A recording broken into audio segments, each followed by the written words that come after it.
My grandmother used to warn me about the house at the end of the kampong, not because it was haunted, not because of ghosts, but because once you go in, you don't leave the same. One evening, my cousin Amir and I snuck out.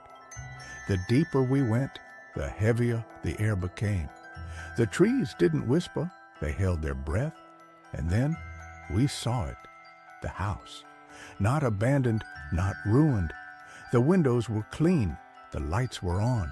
Someone was expecting us. Amir hesitated and said, maybe we should go back. But the door was already open.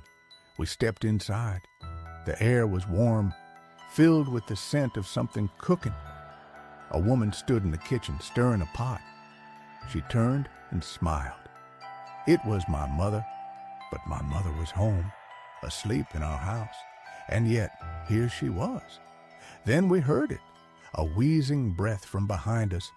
Amir grabbed my arm, saying we needed to leave, but the door was gone, just a wall. The woman kept stirring the pot. The smell turned foul. I looked closer. The pot was filled with something dark, something thick, something that moved. The wheezing breath grew louder. We turned.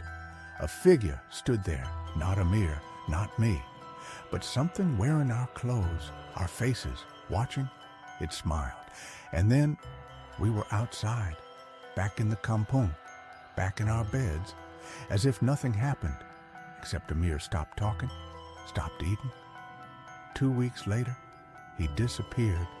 Last night, I saw him, standing at the edge of the trees. He looked just like Amir, but he was wearing my clothes, and when he whispered, he sounded just like me.